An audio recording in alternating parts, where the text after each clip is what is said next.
ଅନନ୍ୟ ଏହି ଶ୍ରୀ ଜଗନ୍ନାଥ ସଂସ୍କୃତି କୌଣସି ଧର୍ମଧାରା ମଧ୍ୟରେ ଏହା ସୀମାବଦ୍ଧ ନୁହେଁ।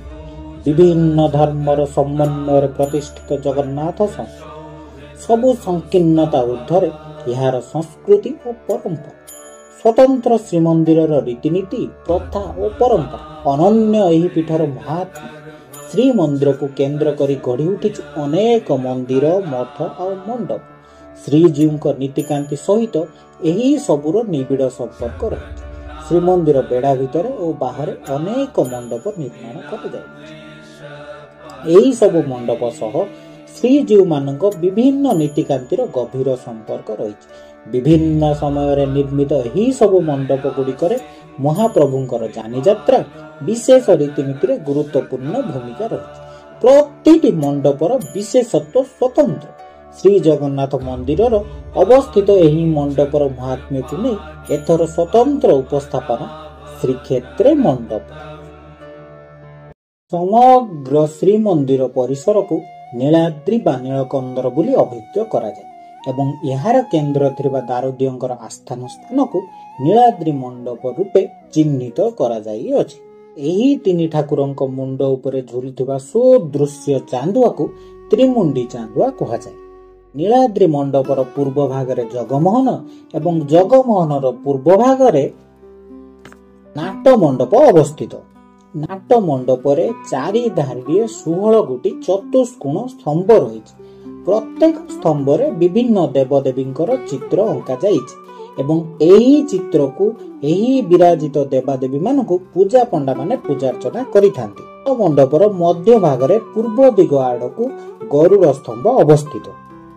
ନାଟ ମଣ୍ଡପର ପୂର୍ବ ଭାଗକୁ ଭୋଗ ମଣ୍ଡପ ଅବସ୍ଥିତ। ଏହି ମଣ୍ଡପ ଭିତରକୁ ସର୍ବସାଧାରଣଙ୍କର ପ୍ରବେଶ ନିଷେଧ ଥାଏ। ଭୋଗ ମଣ୍ଡପଟି ଗରୁଡ଼ ସ୍ତମ୍ଭର ଠିକ୍ ପଛପଟେ ହିଁ ଅବସ୍ଥିତ। ଶ୍ରୀମନ୍ଦିରର ଦକ୍ଷିଣ ଦ୍ୱାର ପଟକୁ ରହିଛି ମୁକ୍ତି ମଣ୍ଡପ। ସକଳ ବିପଦରୁ ମୁକ୍ତ କରିଥିବାରୁ ଏହି ମଣ୍ଡପର ନାମ ମୁକ୍ତି ମଣ୍ଡପ ରଖାଯାଇଛି। ବହୁ ପ୍ରାଚୀନ କାଳରେ ଏହିଠାରେ ଭକ୍ତମାନେ ମୁକ୍ତି ମୋକ୍ଷ ପ୍ରାପ୍ତି ହୋଇଥିବାର ଅନେକ ଦୃଷ୍ଟାନ୍ତ ରହିଛି।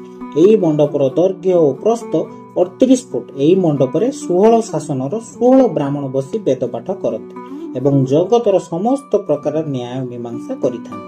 ଏହି ମଣ୍ଡପରେ ଶଙ୍କରାଚାର୍ଯ୍ୟଙ୍କର ବସିବାର ଅଧିକାର ରହିଛି। ଏହିଠାରେ ମହାପ୍ରଭୁଙ୍କର ଝୁଲଣ ଯାତ୍ରା ଅନୁଷ୍ଠିତ ହୋଇଥାଏ। ଏହି ମଣ୍ଡପକୁ କେହି ମୁକ୍ତ ମଣ୍ଡପ ବା ବ୍ରହ୍ମାସନ ବୋଲି କହିଥାନ୍ତି। ଏକାନ୍ତ ଭକ୍ତିର ସହିତ ଏହି ମଣ୍ଡପକୁ ପ୍ରମାଣ କରି ଉପସ୍ଥିତ ବ୍ରାହ୍ମଣ ମାନଙ୍କ ଠାରୁ ଆଶୀର୍ବାଦ ନେଲେ ସକଳ କାର୍ଯ୍ୟ ସଫଳ ହେବା ସହିତ ଭକ୍ତମାନେ ମୁକ୍ତି ମୋକ୍ଷ ପ୍ରାପ୍ତି ହୋଇଥାଏ। ମାଜଣା ମଣ୍ଡପ। ମୁକ୍ତି ମଣ୍ଡପ ସମ୍ମୁଖରେ ଯେଉଁ ମଣ୍ଡପ ରହିଛି ତାକୁ ମାଜଣା ମଣ୍ଡପ ବୋଲି କୁହାଯାଏ। ଏହାକୁ ମଧ୍ୟ ବିବାହ ମଣ୍ଡପ ନାମରେ ନାମିତ କରାଯାଇଛି। ପ୍ରତି ଗୁରୁବାର ଦିନ ସକାଳ ଧୂପ ପରେ ଏଠାରେ ମା ଲକ୍ଷ୍ମୀ ଠାକୁରାଣୀଙ୍କର ମାଜଣା ନୀତି ଅନୁଷ୍ଠିତ ହୁଏ। ଏହି ମଣ୍ଡପରେ ମା ଲକ୍ଷ୍ମୀ ଠାକୁରାଣୀ ଏବଂ ମଦନ ମୋହନଙ୍କ ବିବାହ କାର୍ଯ୍ୟ ବିଧି ବିଧାନ ଅନୁସାରେ ଅନୁଷ୍ଠିତ ହୋଇଥାଏ। ନୂଆ କରି ବିବାହ ହୋଇଥିବା ଦମ୍ପତି ଏହି ମଣ୍ଡପ ନିକଟକୁ ଯାଇ ସାଷ୍ଟାଙ୍ଗ ପ୍ରଣିପାତ କରି ପ୍ରଭୁ ଶ୍ରୀ ଜଗନ୍ନାଥ ଏବଂ ମା ଲକ୍ଷ୍ମୀ ଠାକୁରାଣୀଙ୍କୁ ପ୍ରଣାମ କଲେ ତାଙ୍କର ଦାମ୍ପତ୍ୟ ଜୀବନ ସୁଖମୟ ହୁଏ। ଏପରିକି ଭବିଷ୍ୟତ ଜୀବନମୟ ମଧୁମୟ ଏବଂ ଆନନ୍ଦମୟ ହୋଇଥାଏ। ଜଳ କ୍ରୀଡ଼ା ମଣ୍ଡପ। ମୁକ୍ତି ମଣ୍ଡପ ନିକଟରେ ରହିଛି ନୃସିଂହନାଥ ମନ୍ଦିର। ତା ପଛରେ ରହିଛି ରୁହିଣ କୁଣ୍ଡ। ସେହି କୁଣ୍ଡ ନିକଟରେ ଥିବା ମଣ୍ଡପକୁ ଜଳ କ୍ରୀଡ଼ା ମଣ୍ଡପ କୁହାଯାଏ। ସ୍ୱତନ୍ତ୍ର ତିଥିରେ ଏହି ଜଳ କ୍ରୀଡ଼ା ପର୍ବ ଅନୁଷ୍ଠିତ ହୋଇଥାଏ, ଯାହାକୁ ମହାପ୍ରଭୁଙ୍କର ଭିତର ଚନ୍ଦନ ବୋଲି କୁହାଯାଏ। ଏହି ମଣ୍ଡପକୁ ଦର୍ଶନ କରି ପ୍ରଣାମ ପୂର୍ବକ ରୋହିଣୀ କୁଣ୍ଡର ଜଳ ଦେହରେ ସିଞ୍ଚନ କଲେ ମହାମାରୀ ଆଦି ରୋଗରୁ ମୁକ୍ତି ମିଳିବା ସହିତ ଶରୀର ସୁସ୍ଥ ସବଳ ଏବଂ ନିରୋଗ ରହିଥାଏ। ନାଭିକଟା ମଣ୍ଡପ। ଗରଦ ଘରର ପଶ୍ଚିମ ଦିଗରେ ଯେଉଁ ମଣ୍ଡପ ରହିଛି ତାକୁ ନାଭିକଟା ମଣ୍ଡପ କୁହାଯାଏ। ଭାଦ୍ରବ ମାସ କୃଷ୍ଣ ପକ୍ଷ ଅଷ୍ଟମୀ ତିଥିରେ ଏହି ମଣ୍ଡପରେ ମହାପ୍ରଭୁଙ୍କର ଜନ୍ମ ନୀତି ଅନୁଷ୍ଠିତ ହୁଏ। ପ୍ରଭୁଙ୍କ ଦର୍ଶନ ସାରି ବେଢା ପରିକ୍ରମା କରି ଏହି ମଣ୍ଡପ ନିକଟରେ ବସିଲେ ସକଳ ସୁଖ ଶାନ୍ତି ଫେରି ଆସିଥାଏ। ଦେବସଭା ମଣ୍ଡପ। ନାଭିକଟା ମଣ୍ଡପର ପଶ୍ଚିମ ପାଖକୁ ଯେଉଁ ପାଦୁକ କୁଣ୍ଡ ରହିଛି ତା ନିକଟରେ ଥିବା ମଣ୍ଡପକୁ ଦେବସଭା ମଣ୍ଡପ ବୋଲି କୁହାଯାଏ। ବହୁ ପ୍ରାଚୀନ କାଳରେ ଏହି ମଣ୍ଡପ ଉପରେ ଦେବତା ମାନେ ସଭା କରୁଥିଲେ। କୁହାଯାଏ। ଏକନ୍ତା ଭକ୍ତିର ସହିତ ଏହି ମଣ୍ଡପ ନିକଟକୁ ଯାଇ ସାଷ୍ଟାଙ୍ଗ ପ୍ରଣିପାତ ହୋଇ ଯାହା ମାଗିଲେ ଦେବତା ମାନେ ଅବିଳମ୍ବେ ଭକ୍ତର ଅଭିଷ୍ଟ ପୂରଣ କରିଥାନ୍ତି। ଏହି ମଣ୍ଡପ ସ୍ପର୍ଶ ମାତ୍ରକେ ସମସ୍ତ ପାପ ତାପରୁ ମୁକ୍ତି ମିଳିଥାଏ। ଅଚିନ୍ତା ମଣ୍ଡପ ଜଗମୋହନର ପ୍ରସାଦ ବୁହାଯାଉଥିବା ବେଲୁରୀ ବାଡ଼ ପାଖ ରାସ୍ତାକୁ ଲାଗିଥିବା ମଣ୍ଡପକୁ ଅଚିନ୍ତା ମଣ୍ଡପ ବୋଲି କୁହାଯାଏ। ଏହାର ଅନ୍ୟ ନାମ ହେଉଛି ଆସ୍ଥା ମଣ୍ଡପ।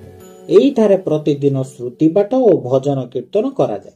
ଏହି ମଣ୍ଡପ ଉପରେ ବସି ଭଜନ କୀର୍ତ୍ତନ କଲେ ଏବଂ ଭଗବାନଙ୍କର ଶ୍ରୁତି ପାଠ କଲେ ସବୁ ପ୍ରକାରର ଚିନ୍ତା ଦୂରୀଭୂତ ହୁଏ ବୋଲି ବିଶ୍ୱାସ କରାଯାଏ। ଲକ୍ଷ୍ମୀ ମଣ୍ଡପ ମା ଲକ୍ଷ୍ମୀ ଠାକୁରାଣୀଙ୍କ ସମ୍ମୁଖରେ ଥିବା ମଣ୍ଡପକୁ ଲକ୍ଷ୍ମୀ ମଣ୍ଡପ ବା ବିଶ୍ରାମ ମଣ୍ଡପ ବୋଲି କୁହାଯାଏ। ଭକ୍ତ ବେଢା ପରିକ୍ରମା ତଥା ମହାପ୍ରଭୁଙ୍କ ଦର୍ଶନ ସାରି ମା ଲକ୍ଷ୍ମୀଙ୍କର ପୂଜାର୍ଚ୍ଚନା କରି ସମ୍ମୁଖରେ ଥିବା ମଣ୍ଡପରେ କିଛି ସମୟ ବିଶ୍ରାମ ନେଇଥାଏ। କୁହାଯାଏ ଏହି ମଣ୍ଡପରେ ଦେବତା ମାନେ ସର୍ବଦା ବାସ କରିଥାନ୍ତି। ତେଣୁ ଏହି ମଣ୍ଡପରେ କିଛି ସମୟ ବିଶ୍ରାମ ନେଲେ ମାନସିକ ଶାନ୍ତି ମିଳିବା ସହ ଭକ୍ତର ମନସ୍କାମନା ପୂରଣ ହୋଇଥାଏ। ଧନ ଧାନ୍ୟ ଗୋପଲକ୍ଷ୍ମୀର ଭଣ୍ଡାର ପରିପୂର୍ଣ୍ଣ ହୁଏ। ଏପରିକି ପରିବାରରେ ସର୍ବବିଧି ମଙ୍ଗଳ ହୋଇଥାଏ। ବକୁଳ ମଣ୍ଡପ ପଶ୍ଚିମ ଦ୍ୱାର ପାର୍ଶ୍ୱସ୍ଥ ନୀଳାଦ୍ରି ବିହାର ମନ୍ଦିରରେ ଧବଳେଶ୍ୱର ମନ୍ଦିର ପଛପଟେ ବକୁଳ ମଣ୍ଡପ ରହିଛି। ଏହି ମଣ୍ଡପକୁ ବକୁଳ ଚୌତରା ବୋଲି କୁହାଯାଏ। ମହାପ୍ରଭୁଙ୍କ ଦର୍ଶନ ସାରି ଏହି ମଣ୍ଡପରେ ବସି ଚତୁର୍ଦ୍ଧା ମୂର୍ତ୍ତିଙ୍କୁ ଧ୍ୟାନ କଲେ ଯମ ଯନ୍ତ୍ରଣାରୁ ମୁକ୍ତି ମିଳେ। ଶ୍ରୀମନ୍ଦିରର କଳାହାଟ ଦ୍ୱାର ପାଖକୁ ଲାଗି ଯେଉଁ ପିଣ୍ଡି ରହିଛି ତାକୁ ବଲ୍ଲଭ ପିଣ୍ଡି ବା ଅଣସର ପିଣ୍ଡି ବୋଲି କୁହାଯାଏ। ଏହି ମଣ୍ଡପ ଉପରେ ପ୍ରତିଦିନ ଠାକୁରଙ୍କର ଗୋପାଳ ବଲ୍ଲଭ ଭୋଗ ଲାଗି କରାଯାଏ। ଏହି ମଣ୍ଡପକୁ ପ୍ରଣାମ କରି ଭକ୍ତଟି ଯେଉଁ ଚିନ୍ତା କରିଥାଏ, ଯେଉଁ ଭାବନା କରିଥାଏ ତାର ସେହି ଭାବନା ପରିପୂର୍ଣ୍ଣ ହୋଇଥାଏ। ଶ୍ରୀମନ୍ଦିରର ନାଟ ମନ୍ଦିର ମଧ୍ୟସ୍ଥ ତଳରେ ଯେଉଁ ମଣ୍ଡପ ରହିଛି ତାକୁ ନାଟପା ମଣ୍ଡପ କୁହାଯାଏ। ବିଭିନ୍ନ ତିଥିର ବିଭିନ୍ନ ସାହିର ଲୋକମାନେ ଏହି ମଣ୍ଡପ ଉପରେ ଭିନ୍ନ ଭିନ୍ନ ଲୀଳା ବା ନାଟମାନ ପରିବେଷଣ କରିଥାନ୍ତି। ବୈକୁଣ୍ଠ ମଣ୍ଡପ ଶ୍ରୀମନ୍ଦିରର ଉତ୍ତର ଦ୍ୱାର ନିକଟସ୍ଥ କୁଇଲି ବୈକୁଣ୍ଠ ମଧ୍ୟରେ ଥିବା ମଣ୍ଡପକୁ ବୈକୁଣ୍ଠ ମଣ୍ଡପ କୁହାଯାଏ। ନିଶାର୍ଦ୍ଧରେ 33 କୋଟି ଦେବତାଙ୍କ ସହିତ ମହାପ୍ରଭୁ ଶ୍ରୀ ଜଗନ୍ନାଥ ଏହି ମଣ୍ଡପକୁ ଆସନ୍ତି ବୋଲି ବିଶ୍ୱାସ କରାଯାଏ। ଶ୍ରୀମନ୍ଦିରର ବେଢା ପରିକ୍ରମା ସାରି ଏହି ମଣ୍ଡପରେ ବସି ଜଗନ୍ନାଥଙ୍କ ନାମ ସ୍ମରଣ କଲେ ଦେହାନ୍ତ ପରେ ଭକ୍ତ ବୈକୁଣ୍ଠ ପ୍ରାପ୍ତି ହୋଇଥାଏ। ଶ୍ରୀମନ୍ଦିରର ଦକ୍ଷିଣ ପଶ୍ଚିମ କୋଣକୁ ଥିବା ନୀଳାଚଳ ଉପବନ ମଧ୍ୟରେ ନିର୍ମାଲ୍ୟ ଖଳା ଅବସ୍ଥିତ। ଏହା ଏକ ବିରାଟ ଖଳା। ଏହାକୁ ମଧ୍ୟ ଏକ ମଣ୍ଡପ ବୋଲି କୁହାଯାଏ। ଏହି ଖଳାରେ ମହାପ୍ରଭୁଙ୍କ ଅନ୍ନ ପ୍ରସାଦ ଶୁଖାଯାଇ ନିର୍ମାଲ୍ୟ କରାଯାଉଥିବାରୁ ଏହାକୁ ନିର୍ମାଲ୍ୟ ଖଳା ବା ନିର୍ମାଲ୍ୟ ମଣ୍ଡପ ବୋଲି କୁହାଯାଏ। ଏହି ମଣ୍ଡପ ଉପରେ ରହିଛି ପଞ୍ଚମୁଖୀ ହନୁମାନ ମନ୍ଦିର। ଏକାନ୍ତ ଭକ୍ତିର ସହିତ ଏହି ଖଳାକୁ ସ୍ପର୍ଶ ପୂର୍ବକ ପ୍ରଣାମ କରି ପଞ୍ଚମୁଖୀ ହନୁମାନଙ୍କୁ ଦର୍ଶନ କରି ଜଗତର ନାଥ ଶ୍ରୀ ଜଗନ୍ନାଥଙ୍କ ସ୍ମରଣ କଲେ ଶତ୍ରୁ ନିପାତ ହୁଏ ଏବଂ ବିପଦ ଖଣ୍ଡନ ହୋଇଥାଏ। ଭେଟ ମଣ୍ଡପ ଶ୍ରୀ ଗୁଣ୍ଡିଚା ପରେ 9 ଦିନର ବିରହ ଯନ୍ତ୍ରଣାକୁ ଦୂର କରିବା ପାଇଁ ମା ଲକ୍ଷ୍ମୀ ଠାକୁରାଣୀ ଶ୍ରୀ ଜଗନ୍ନାଥଙ୍କୁ ଏହି ମଣ୍ଡପରେ ବନ୍ଦାପନା କରିଥାନ୍ତି। ଏହି ମଣ୍ଡପର ମହାତ୍ମ୍ୟ ସ୍ୱତନ୍ତ୍ର। ଏକାନ୍ତ ଭକ୍ତିର ସହିତ ଏହି ମଣ୍ଡପକୁ ସ୍ପର୍ଶ କରି ମା ଲକ୍ଷ୍ମୀ ଠାକୁରାଣୀଙ୍କ ସହିତ ଶ୍ରୀ ଜଗନ୍ନାଥଙ୍କ ନାମ ସ୍ମରଣ କଲେ ସକଳ ବିପଦ ଆପଦ ଖଣ୍ଡନ ହେବା ସହିତ ଅଭୀଷ୍ଟ ପୂରଣ ହୋଇଥାଏ। ସିଂହ ଦ୍ୱାରର ଉତ୍ତର ଦିଗରେ ରହିଛି ଚାହାଣୀ ମଣ୍ଡପ। ଏହି ମଣ୍ଡପର ରଥ ପ୍ରତିଷ୍ଠା କାର୍ଯ୍ୟ ହୋଇଥାଏ।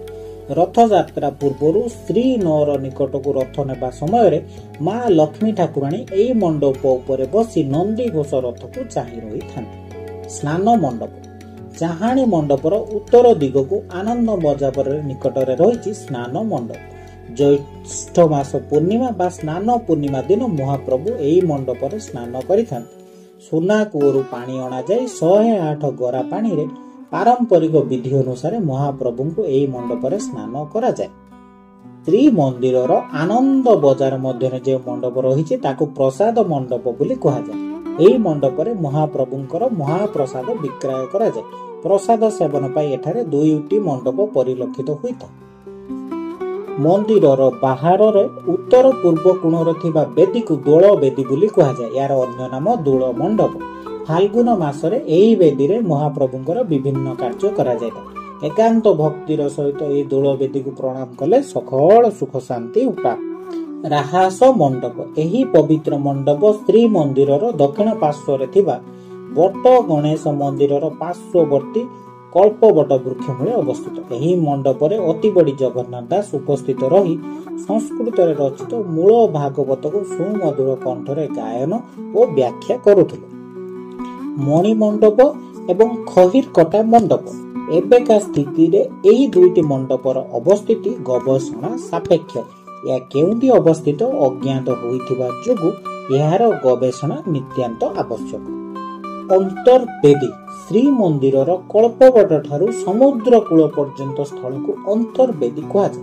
ବହୁ ପ୍ରାଚୀନ କାଳରୁ ଏହି ବେଦୀର ସ୍ୱତନ୍ତ୍ରତା ଅନନ୍ୟ। ଏହି ସ୍ଥାନରେ ମୃତ୍ୟୁବରଣ କଲେ ଭକ୍ତ ମୃତ୍ୟୁ ମୁଖ ପ୍ରାପ୍ତ ହୋଇଥାଏ। ଏହାର ପ୍ରତ୍ୟେକ ରାଣୁ ପବିତ୍ର। 33 କୋଟି ଦେବତା ଏହିଠାରେ ଅହରହ ବାସ କରନ୍ତି। ଏହିପରି ଭାବେ ଶ୍ରୀମନ୍ଦିରରେ ସଂଖ୍ୟାଧିକ ମଣ୍ଡପ ରହିଛି। ପ୍ରତ୍ୟେକ ମଣ୍ଡପର ସ୍ୱତନ୍ତ୍ରତା ଅନନ୍ୟ। ପାରମ୍ପରିକ ବିଧିବିଧାନ ଅନୁସାରେ ମହାପ୍ରଭୁଙ୍କର ରୀତିନୀତି ଏହି ମଣ୍ଡପ ଗୁଡ଼ିକରେ ପାଳିତ ହୋଇଥାଏ। ଆମର ଏହି ଉପସ୍ଥାପନ ଆପଣମାନଙ୍କୁ କେମିତି ଲାଗିଲା କମେଣ୍ଟ ସେକ୍ସନରେ ଜଣାନ୍ତୁ ଏବଂ ଭିଡ଼ିଓଟିକୁ ଲାଇକ୍, ସେୟାର ଏବଂ ସବସ୍କ୍ରାଇବ୍ କରିବାକୁ ଜମାରୁ ଭୁଲିବେ ନାହିଁ।